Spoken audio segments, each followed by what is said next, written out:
This is Wyatt from Liquor Planet, and you're listening to the Left Coast Leafs podcast. All right, guys, I'm never fucking doing this shit again.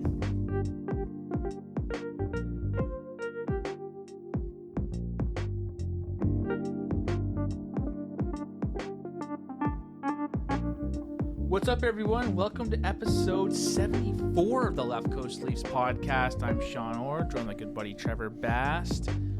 The No One Wore This Jersey episode. No one wore it, so I thought, what happened in 1974 with the Leafs? So, What did happen? they made the playoffs with a pretty modest record of about 34 and 31. I think everyone made it back then almost. No ties? No ties. Yeah, they had ties. I didn't look at that, though. And so they beat the Penguins in the first round of the playoffs in a best of three, 2-1. Very nice. Then they lost to the Flyers in 7 games in the quarterfinals. Was that the aggressive That was the Flyers? Broad Street Bullies Was the team. Broad Took Street them Bullies? took them to 7 games, and was 74 a cup year? I didn't look at that for the Flyers. I think it may have been. So took them to 7. So I guess we had some truculence back then. truculence? Let's see how truculent this beer is. I'm kind of thirsty. Yeah, me too. I've been waiting for this one. So Interesting pod here. We have no spoiler, but an interview on tap here. yeah, we have a guest. We have a guest on this one because of the sudden change in the goalie situation. We have a couple of tall cans today. Foamer's Folly, which is a brewery that we've had before. Very nice. Ride the Lightning. A ride is spelled R-Y-E apostrophe D, like rye. It's an amber ale with ginger and lime. Is it a whiskey beer? Yes. Very nice. Yeah. So that's exciting. Bit of a malaise in Leafland, so maybe this will spice it up a little bit. Well, should we get right into the interview before we get too much deeper here? Yeah, let's crack our beer and have an initial taste. It's a very amber colored, very dark amber colored beer. Amber color. Amber. I know an amber. Do you? You know what? These tall cans fill our glasses more than the shared bomber. It's a nice beer. It's like a heavy lager almost. It is. Yeah. We'll get into it. It's a good. It tastes thick, but it's only a 5%. So it's like just a moderate 17 IBU beer. So yeah, with the big change in the goalie situation, which we kind of saw coming, we thought we'd bring in a Marlies correspondent from Interesting fact, Toronto. Yeah, he got a behind the scenes tour of Rogers Arena. I did in the summer with this guest. So we're going to hit you up right now with Talon. Let's throw it over to it. Okay, so as promised, we have our Marlies correspondent, Talon Jenkins. We were going to hit you up just about the Marlies in general, but then all this goaltending news broke. How's it going, Talon? Not too bad, gentlemen. How are you? Pretty good. Have you ever been called a correspondent before? Not professionally, no. More so just an avid fan / a season ticket holder turned amateur analyst, I suppose. Now you're in the Nice. fucking big time. You got to start somewhere. Something like that, eh? James Myrtle started somewhere. Yeah. Yeah. We're not the Athletic, but we are pretty athletic. So That was yeah. so bad. That was bad. As That if was- you that was just bad. said that. Swinging a miss, eh? So I was in Toronto this summer, and I was tweeting about it and stuff like that, and Talon hit me up and said, hey, I work at the Rogers Center. I do tours. Do you want to come down? So that's how we met. I got a tour in your group, and it was fantastic. And then you let me know that you're doing some Marlies work. And you're going to all the home games, doing a blog, tracking some stats. So this seems like a perfect fit. I do have one question first.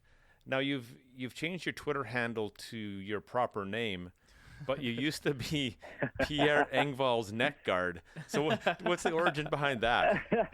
Well, the reason for that is, I don't know if you've ever seen the guy in person, but Pierre Engvall has the biggest neck I've seen in my life. I figured, I may as well make it stand out a little bit, and I ran with that for a while, but I figured we got the whole blog going now. Might as well make it a little bit more professional, you know? Right on, right on.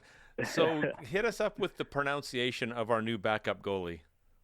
All right. Now, this is where it gets a bit interesting, fellas. There's a bit of a debate when it comes to this. Okay. The name itself, Kasimir Kaskisou. If you ask people from Finland, though, a lot of them say Kaskisou. Now, if you're at the actual game, the announcer for the Marlies does announce it as Kasimir Kaskisou, so I'm going to stick with that until kind of told otherwise on that one. Let's do that one. Yeah. So, Sean, you go ahead. I think maybe not a lot of us might know who he is or what type of goalie he is. Maybe just give us like a bird's eye view, a 30,000 foot view of him as a goaltender that you've seen this year. For sure. Now, you got to remember, this year has definitely been a bit different than his other past years that he's had, not only in the AHL, but the other leagues that he did play in. Kasimir did come over here as a 19-year-old coming from Finland, and he played in, I believe it was the NAHL, so it's a Tier 2 kind of junior league that's based out of the States. After that, he did make his way to the NCHC, which is college hockey, playing for the Minnesota Adult team. It's a good university there. They're a middle-of-the-pack team. They did have solid numbers. Okay. The goalie itself, what I found most interesting is with Kaskisou is his ability to just be calm. It's very cool, very collective, especially when it comes to breakaways. His composure that he shows in the net is always very solid. He tracks the players. He does not overplay the puck, which is it's a pretty solid feature to have, especially when you're trying to branch out to the NHL division. Another good thing I like about him is he's a battler. He's a very athletic goalie. He's not afraid to try to track pucks. He's not afraid to fight through screens, things of that nature. It doesn't give up on the first shot, that's for sure. Little individual things that kind of stood out to me, though, just from watching him within the past 2 years. Very quick in between the posts. You're not going to beat this guy down too often. You're going to have to raise the puck and shelf it on him. Now, we all know that the shots between the NHL and the AHL is a little bit of a differential, that's for sure. So it'll be interesting to see how he actually proves himself at that with that kind of players actually shooting up against him. With that being said, I'm excited to see. The kid's 26 years old, right? So it's kind of a time to shine here. He's got his time to actually show what he can do, and if he's willing to take the job and run with it, it's his to take. Right on. So a lot of Leaf fans say from outside of the GTA, we like our Marlies players. We follow the Marlies, but people who live there and go to the games, they're actually fans of the Marlies, and they have an affection for the players. They're not just seen as the Leafs feeder system. So when you saw Hutchison go down and it was obvious that he was going to be the next backup goalie for the Leafs, were you, hey, I'm happy for this guy? Or were you, oh, shit, this poor guy? What side of that are you on? Honestly, guys, I have to say it's definitely a little bit of both. Like you said, fans of the Marlies are fans of the Marlies first. And you'll get a lot of Leaf fans that do come to actually kind of check it out and see some of the players that will develop into the team. With that being said, Kaskisou has won the hearts of that entire fan base. You go to a game, you watch him make a big save, the entire crowd will just be chanting his name. When they're doing their intros for the pre-games and things of that nature, you'll hear, Kevin Gravel will get like 2 claps, things like that. What do you expect, right? But when Kask comes out, the entire barn's going pretty loud, So sure. I'm happy for the guy, same as any Marlies fan. With that being said, with the way Babcock does tend to ride his backup goalies, and don't even get me started on that. I'm not just here to shit on Babcock, but I'm sure we could do that for a good hour. But sure. But no, I'm happy for him. I just hope he's not going to get thrown to the wolves, Well, he's going to get what he gets. No softballs, right? He's had a very strong 100%. He's had a very strong start to the year. With a 6-1-1 record with almost a .930 save percentage. How has he looked this year so far? It's exactly what the numbers say. Honestly, he's been solid. I remember strictly what stands out, the first game of the year, we were playing against the Belleville Senators, actually, and there was a penalty shot in the third period. And that was a pretty pivotal point of the game. Cast stood on his head, just solid composure in the net, like I was talking about earlier. Not a problem, makes the save. Another thing that I noticed, too, about him that kind of stood out to me, he's very calm, very composed when he's actually handling the puck. So if you're looking at him behind the net playing the puck, he's going to make the smart, simple play, just dish it off to one of his D-men. And truth be told, guys, there's something to be said for that, too. He's not going to overthink it. He's going to do what's best for the actual team. Right. So let's say him and Garrett Sparks are both in the AHL right now with similar numbers. Okay. Mhm. So comparing his style, do you think his style translates more to the NHL where maybe he's just going to be in position to have pucks hit him and not get through him like Sparks kind of battled last year? Yep, 100%. But to me, the biggest difference between the two was he doesn't suffer from something I call James Reimeritis. After he makes that first save, he's always in solid position to make that second save. And that was something that Garrett Sparks seemed to struggle with a little bit as well. You don't see Cass kind of battling that hard to actually have to make the second save. Normally, he does leave himself in solid positioning. Now, that is just the AHL level. It'd be interesting to see how all of this does translate over to the actual NHL, but that is one of the main differences I see between those two. Okay. Has Hutchinson played a game yet for the Marlies? Not yet, no. So he just got sent down, I believe, 2 days ago, I believe. Yeah. Now they play again back in Toronto on Saturday, so I'm pretty excited to go get a look at that. They haven't announced that he'll be starting or Joseph Woll. Okay. Do you feel now that Woll will take over that number one spot, or it'll be more of a timeshare? You know what, Sean, that's a pretty good question. I was kind of thinking about that myself. Obviously, Kaskisou and Woll have pretty much been kind of sharing the duties themselves. I think Joseph's played about 6 games. Kaskisou has had the 8 that we were talking about. But I wouldn't be surprised to see Woll kind of run with it a little bit more now that it's between him and Hutchinson. It could go either way on that one, right? Like, you don't want to overplay. Joseph Woll is 20 years old. You don't want to overplay him too much, but it's like anything else. The only way to kind of get good and get out there is actually by stopping pucks, right? So the more he plays could work out to be better for him. Do you think he can go in there and steal some games? I mean, the Leafs always seem to come up against a young goalie who just happens to steal a game against them. Like making his debut, like that Ranger, the Russian for the Rangers last year. Yeah, Georgia. He had a rough night tonight, that's for sure. Yeah, No, I 100% get what you're saying.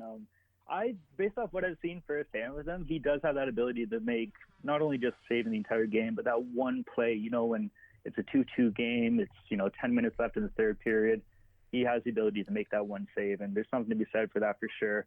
The biggest thing about Kask, and he proved it in playoffs last year, he's a big game kind of player. You look at his regular season numbers last year, they weren't too good. With that being said, he was playing behind kind of a young, iffy defensive core. Same thing this year, too, but when the time comes for him to shine, he's ready to do it. And you saw that firsthand in playoffs last year.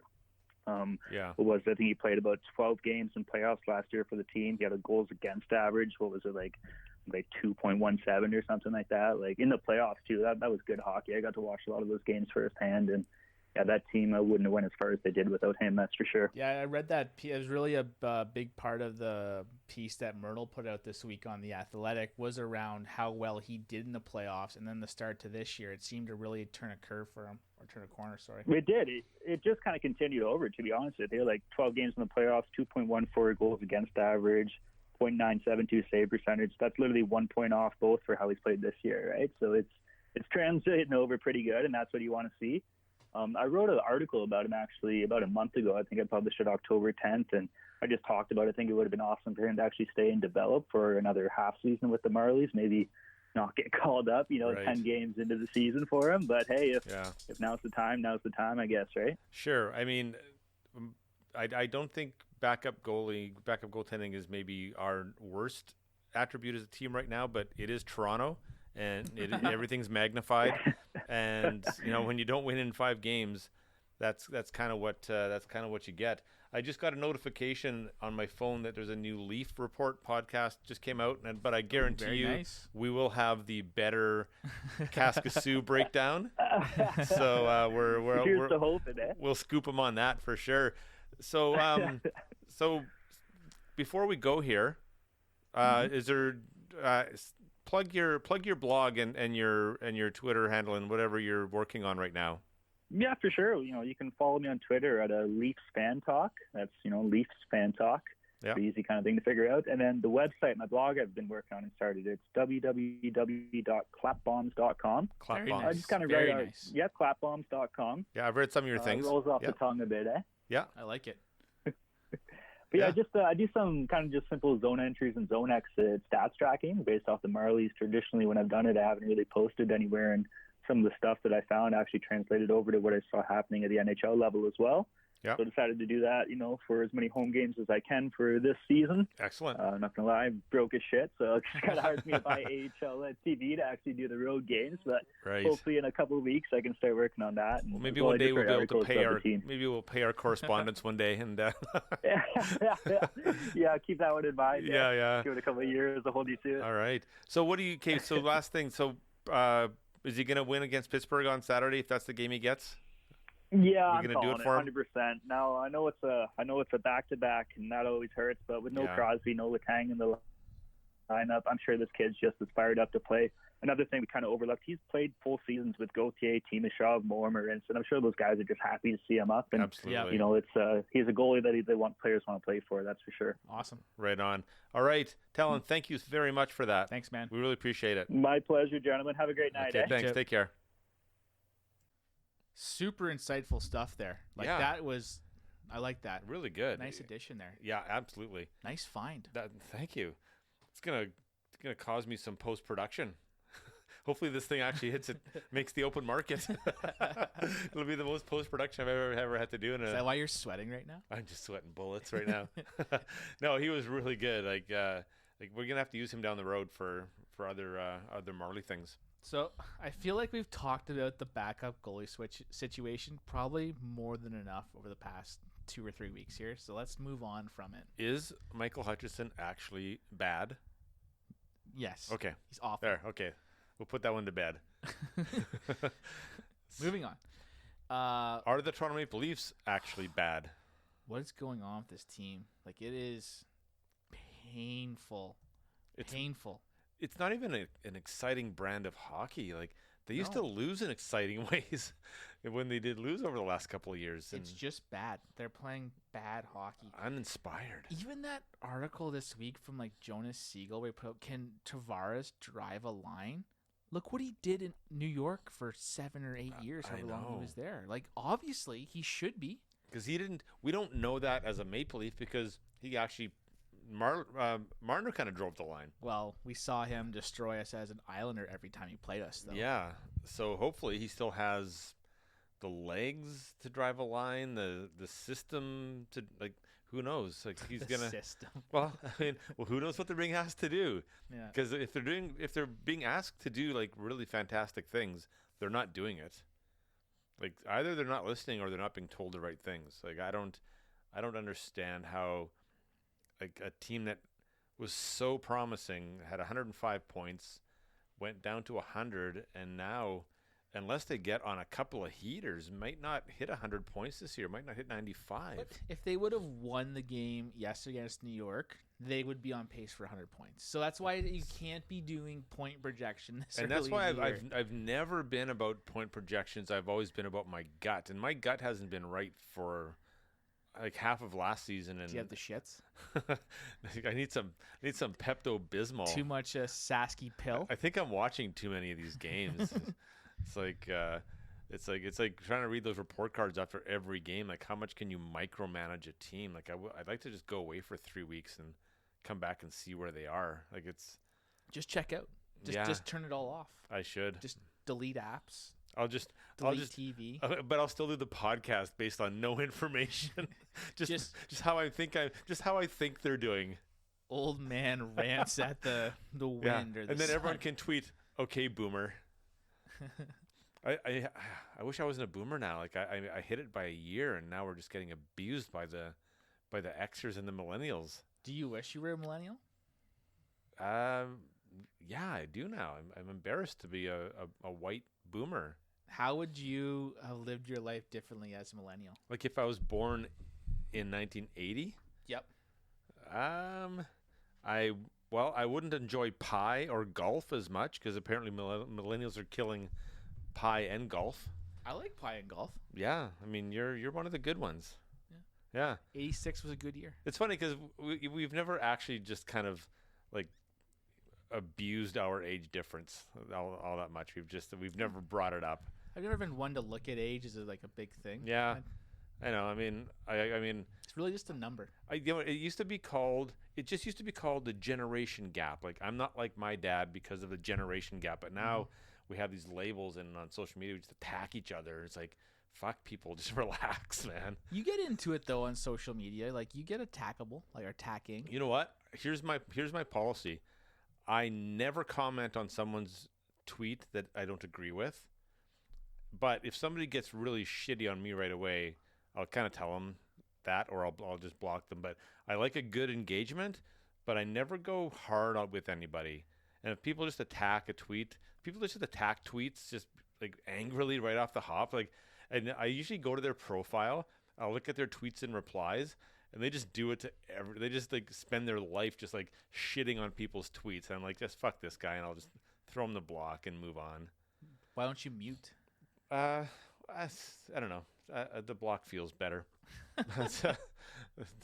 the mute just because they know they threw a big fuck you to you, or you threw a fuck you to them. Well, no, just because you can see that they just are out there just trolling people with their 4 followers or whatever they do.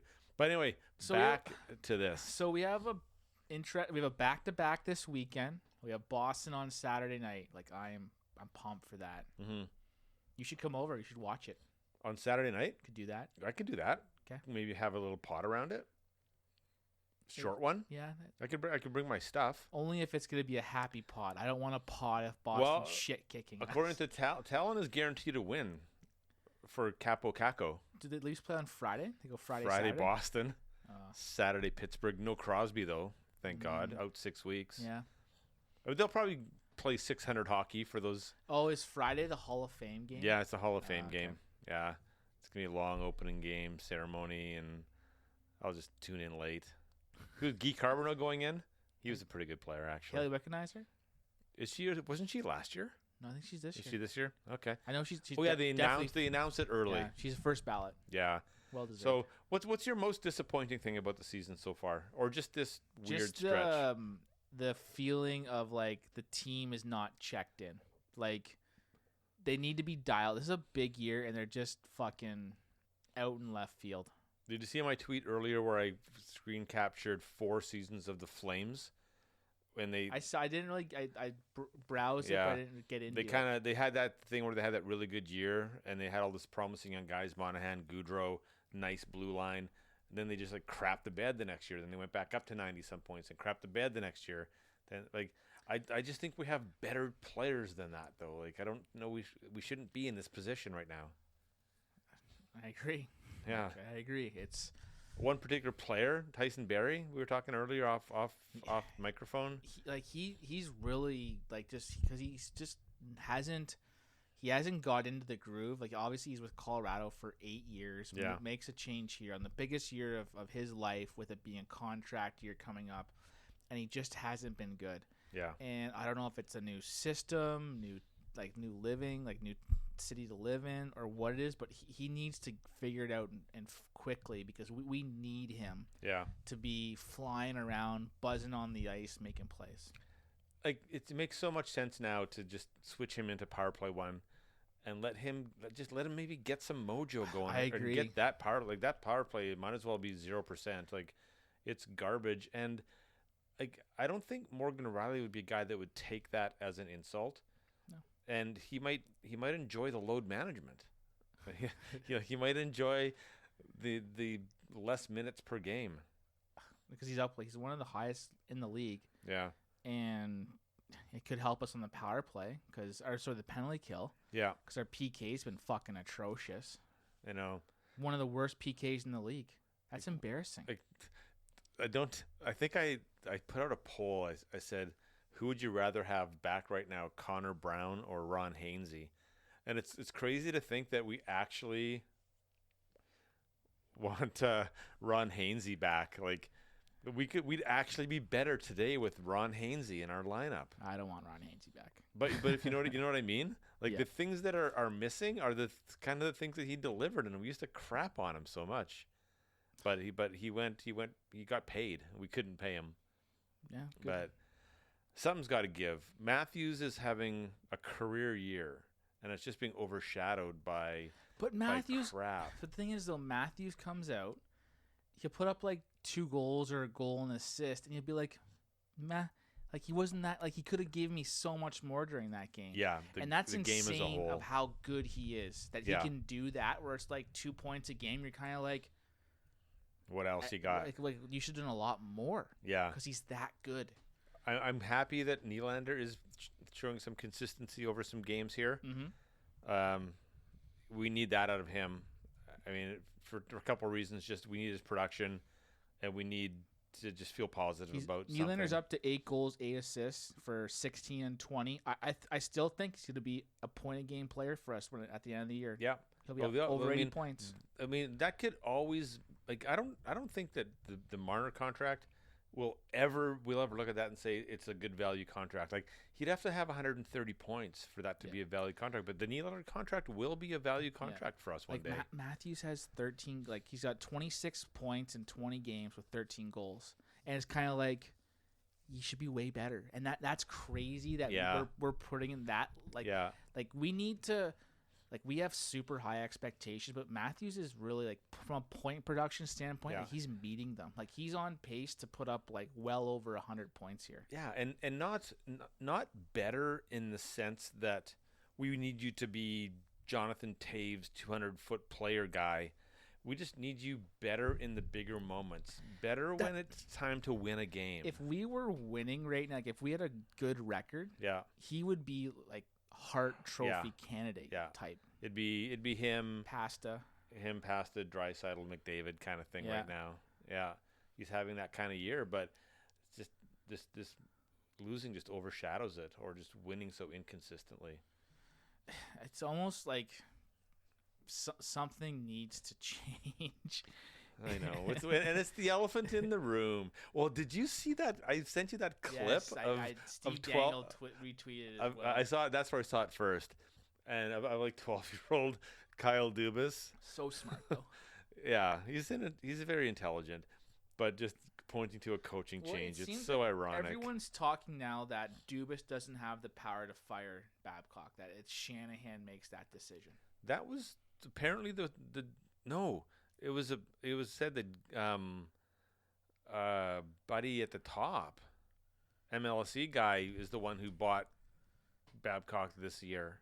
Tannenbaum. That's Shanahan though. Like Shanahan is like the guy here for the Leafs. Like no different than Masai is with the Raptors. I know Tannenbaum's part of that old guard who ran things from the ivory tower back in the day too, right? Like. He's had great success with TFC. The Raptors won a championship, but there's always something just fucking dysfunctional about the Maple Leafs. And like, I don't want maybe because it's the fans calling for the coach we fired every 3 years. I don't want history to show that Shanny was a shitty president or Dubas was a shitty GM. But shouldn't that be of sticking with the coach then? Because we're always like fire the coach. That's our trend. Yeah. But I think there's such good historical data and results to back up the timing of a coaching change with a growing team, with a maturing team. I don't think it's like I've said on Twitter, like Babcock could actually be the god that he thinks he is and it was billed as, but it still might be time for a change right now. You know what? Like if Joel Quenneville can be fired mid-season from a team he won 3 cups with, you can fire Babcock. Yeah. I think so. Like somebody's not responding to somebody here. Like there's a major disconnect here somewhere. Like I don't even know. Like John Tavares couldn't even today. He couldn't even answer the question properly of what's the identity of this team. There's no fucking identity. And Babcock said we just got to keep grinding. Like is that all you really have? Like just work harder. Okay. Like, oh, they're just not. Well, because here's a really good, and I thought of this a couple times. My son had this teammate in minor hockey, like all the way from Adam all the way through midget, and he was a more of a perimeter outside player, skilled player, and he had the same coach for a few years, and they used to tell this guy to be hard on the puck. And one time we were at a tournament in Campbell River, and I was out having a meal with my son and this boy and his dad, and this kid actually said, like, this was a peewee tournament. It might have even been bantam, and he said, I don't understand what they're saying when they're telling me to be hard on the puck, because they say it, but they never explained it. Like what compete is? Like hard on the puck. Like what the fuck does that mean, right? Like, and so like I'm not saying that Babcock isn't. I'm just saying, like, these guys are being. Like, that's the work harder comment. Like, there's not much there. Like, he's been saying that for 4 years now. Like empty calories. It's empty calories. Like this beer we just drank. Yeah, this is like diet beer. No, it was really good. Let's end it on this note, and let's just play it by ear when we need to pod next. Because if I don't want to be a negative pod, I don't want to do it. It's not fun. No. Maybe I'll come over Saturday night. I'll bring the gear, and if we have a really fun thing to talk about with the new backup, he goes and steals a game. Maybe we'll give him a shout out or something like that, right? So, what is your ranking of this beer? 1, 2, or 3 stars. It's a fucking off the glass and out. It's a off the glass and out. Yeah, it's a Polak. Okay, you'd have one. Yeah. If I had to. Yeah. Like if I went to a store or a restaurant and this was the only craft beer there, I would go with this one. Yeah. I was in Saskatchewan this weekend, and it's not the craft beer mecca of the world necessarily, Saskatoon, but I had some Pilsner. I had some Fat Tug. Yeah, I had some Fat Tug. Some Tiger Shark from Phillips. They had in the liquor store there. But I also put back some Michelob Ultras. How was it? Yeah, it's fine. Fuck, sometimes beer's just beer, right? Yeah. But now that we have Zach Hyman back and I got to watch him for a game, I'd give this one a Zach Hyman minus. So in between a glass and out and a Hyman. I might crack a second tall can, but I might not finish it. I might share it with somebody. So it's a 1.5 out of 3. Okay. Yeah. Not bad. So that's good. So big time shout out to Talon for the breakdown. I think we have the first Kasimir